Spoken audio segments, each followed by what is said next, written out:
All right, you ready? Okay.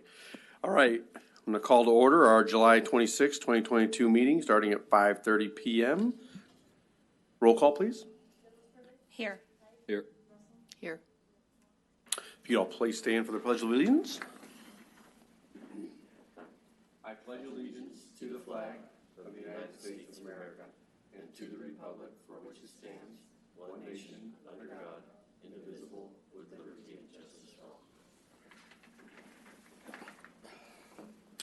All right, does anybody have any additions, deletions, or modifications to the agenda?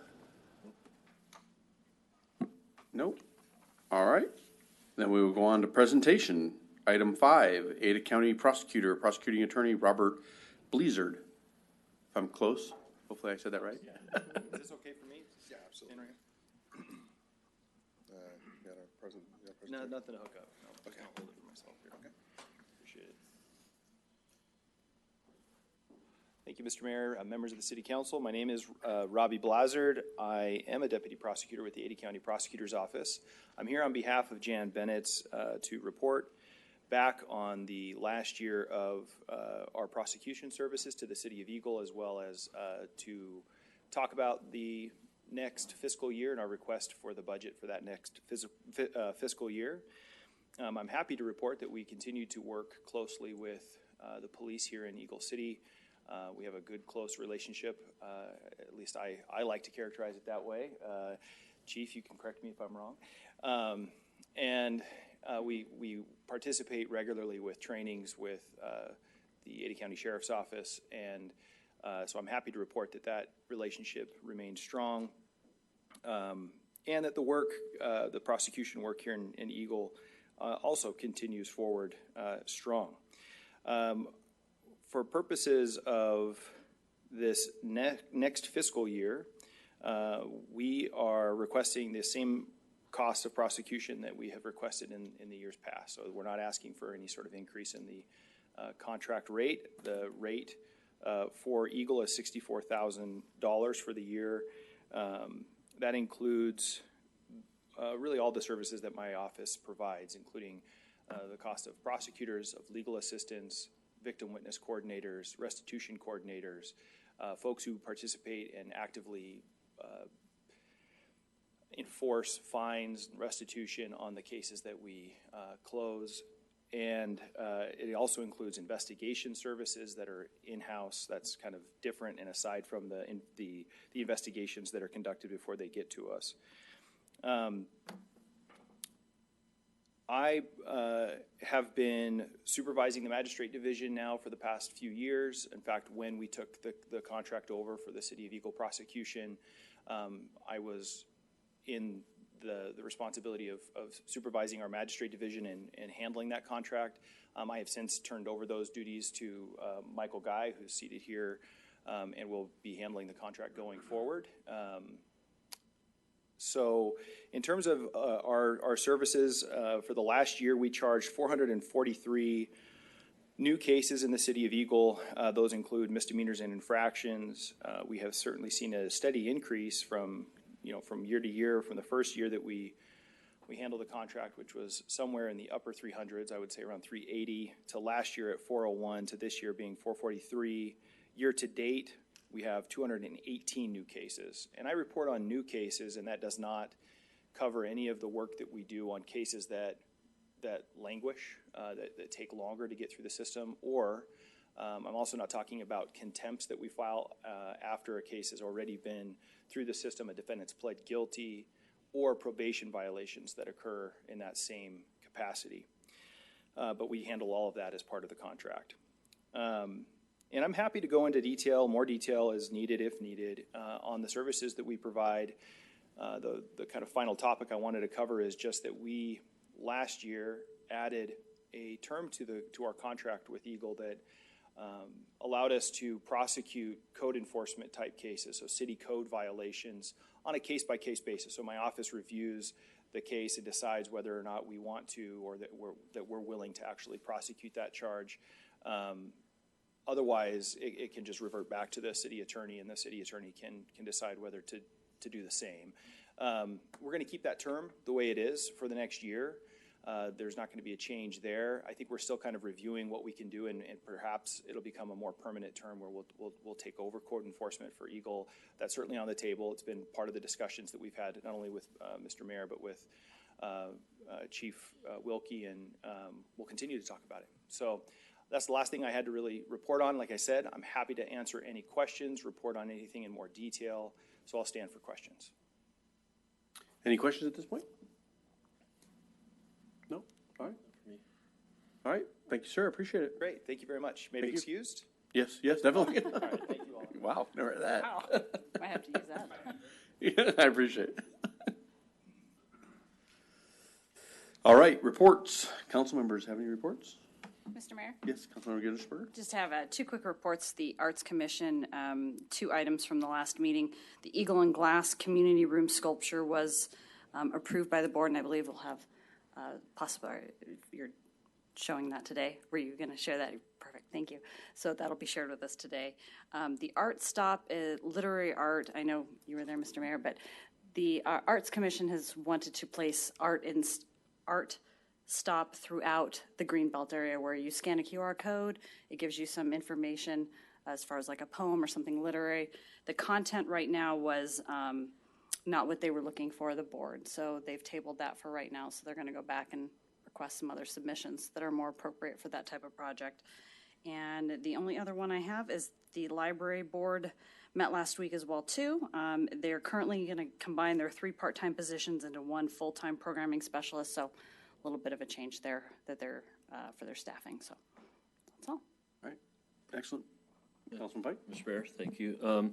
We had our Downtown Advisory Committee meeting the other night, and we're trying to reformulate where the next direction for that is going to go. And we'll be, once I know that, we'll give you more specific details as to what the next step is. Okay. Thanks. All right. Councilmember Russell? No? Okay. All right, any departments? City Attorney? No? All right. Then we'll move on to public comment 1. Hopefully we have 20 minutes of people that want to talk about. No, I'm just kidding. Okay, public comment 1. The time is reserved for the public to address their elected officials regarding concerns or comments they would like to provide to City Council regarding subjects not on the agenda. At times, the City Council may seek comments, opinions regarding specific city matters during this allotted time. This is not the time slot to give formal testimony on a public hearing matter, land use application, or comment on a pending application or proposal. Out of all those who wish to speak, the City Council requests all speakers limit their comments to 3 minutes. Is there anybody that would like to speak in public comment? No? All right, then we'll move on to the consent agenda. Item 8, all consent agenda items are considered action items. Consent agenda items are considered to be routine and are acted on with 1 motion. There will be no separate discussion on these items unless the mayor, a council member, a member of city staff, or a citizen requests an item to be removed from the consent agenda for discussion. Items removed from the consent agenda will be placed on the regular agenda in a sequence determined by the City Council. Any item on the consent agenda which contains written conditions of approval from the City of Eagle City Staff, Planning and Zoning Commission, or Design Review Board shall be adopted as part of the City Council's consent agenda approval motion unless specifically stated otherwise. Any council members want to remove anything? Yeah, Mr. Mayor, I will abstain from 8K on the overall vote. Okay.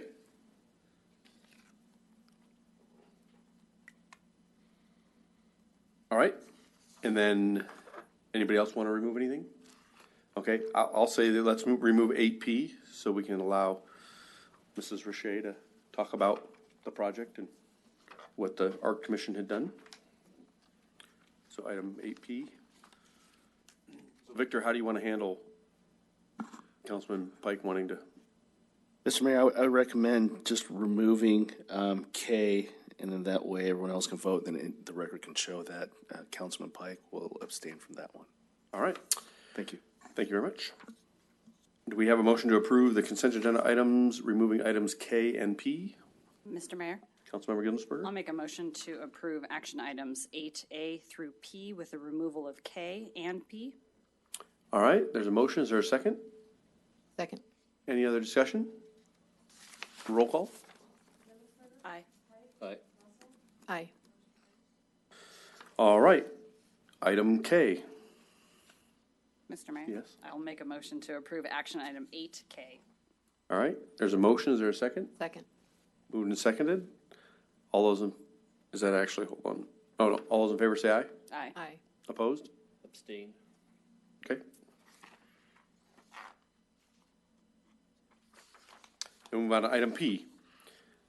So I remove this so we can allow Melissa Shea to show us the piece of art that the Arts Commission would like us to approve that was in their budget to do. And if you want to go ahead and give us a little sample of what you're going to have there. Okay, so the idea is I've got Can I just have you go to the mic? Sorry. okay. So on the proposed wall, which is as you walk in from the doors, is to the left.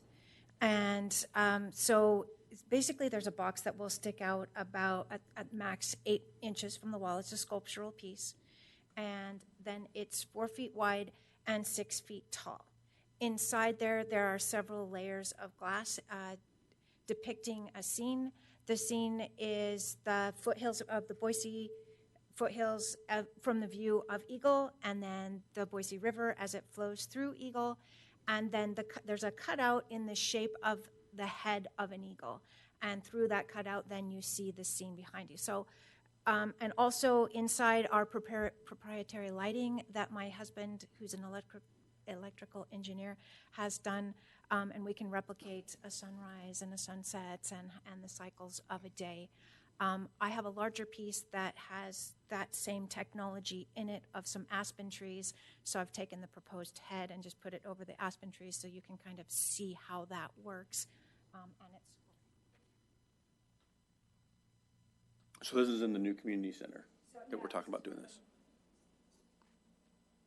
so there's like a cutout there, and can you kind of see that? Okay.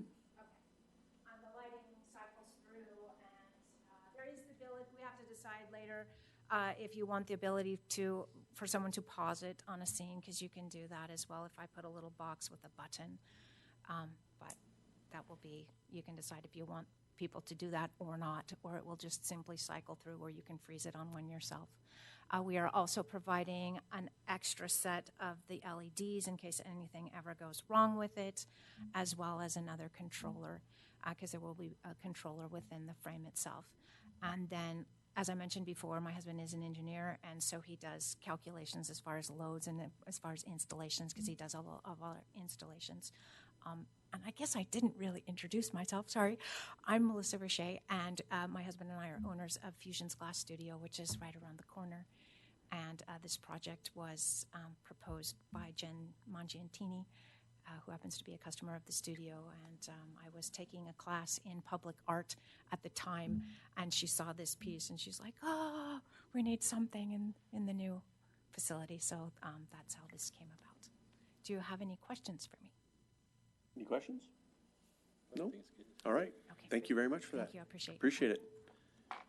It was kind of interesting when Jennifer and Ms. Roche came by and kind of talked about doing this, having a piece like this in the community center, just even at night when it's off, when it's, you know, and you look in the window, it kind of keeps the community center alive at all times. It was kind of a neat little sentiment I wouldn't have normally have thought about with something like that. So, as you know, the Art Commission does the wrapping of the boxes around town. They're looking at doing the walk along there, and they do a lot of other, the art piece that went on the, next to Jackson's and the liquor store, they're a big part of that, the one on the side of Smoky Mountain. So I just think it's another good thing that they're adding to the community. So anyway, does anybody want to make a motion to approve item P?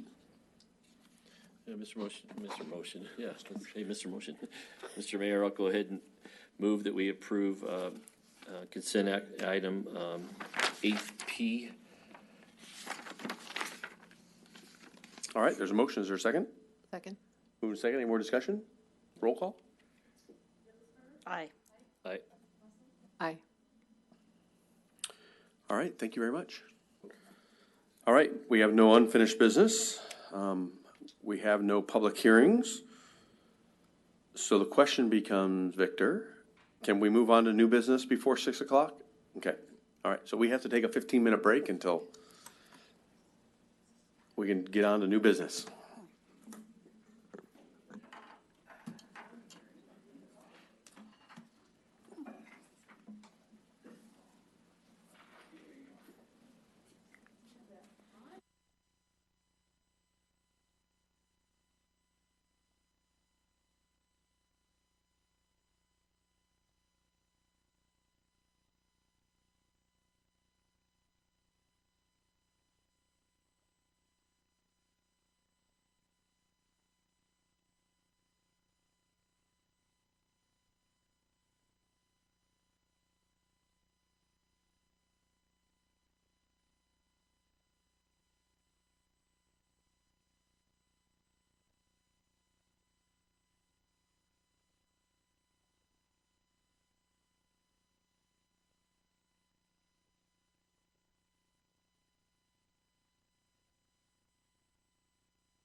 now.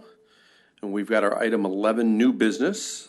Item A, action item, amendment to FP-06-23 Renee Commons subdivision, Sterling Land Development.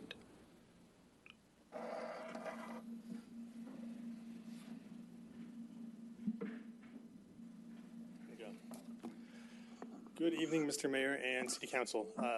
Just really brief here, and then I'll stand for questions.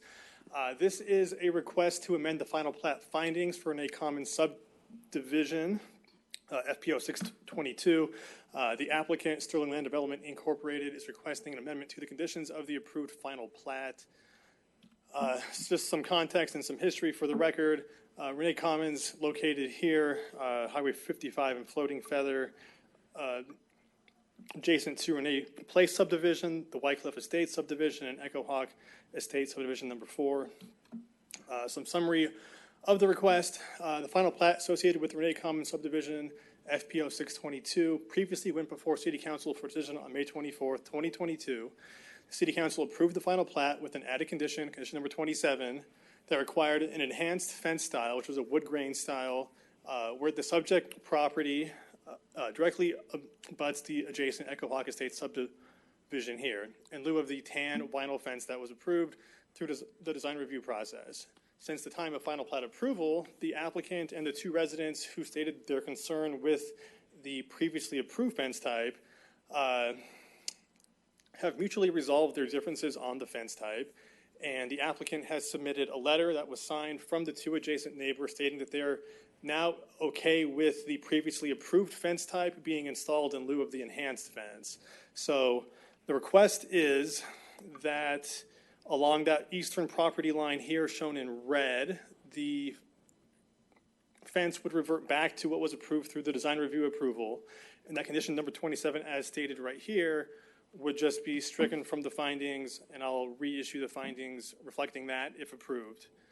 So with the request to strike number 27 from the findings, the fence type installed at the shared property line between the subject property and the 2 residences in Echo Hawk Estates will be a 6-foot-high tan-colored solid vinyl fence as is shown on sheet L4 of the design review fencing plan, date stamped by the city on March 2nd, 2022, as was approved in the design review application and is shown in here. So here in red, and then down here below would be the fence that was approved previously.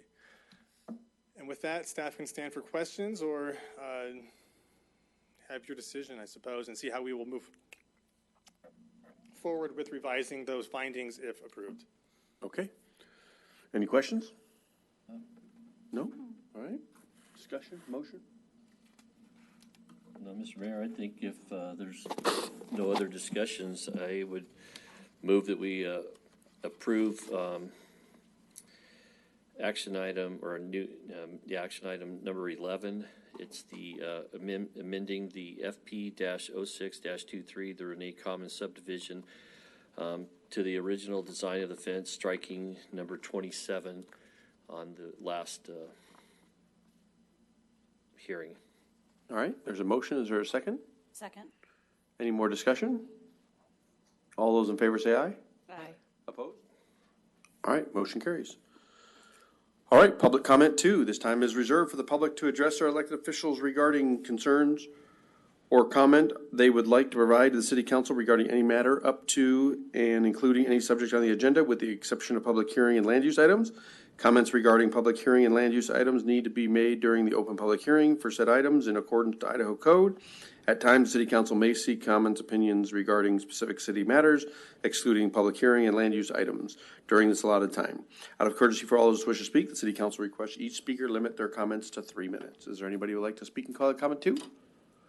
No? All right, seeing none, then I will look for a motion to go into executive session, item 13. Mr. Mayor, Councilmember Gindelsberger? I'll make a motion to go into number 13, executive session 74-2061 for personnel matters and pending and threatened litigation. All right, there's a motion. Is there a second? Second. All right, any discussion? Roll call? Aye. Aye. Aye. All right.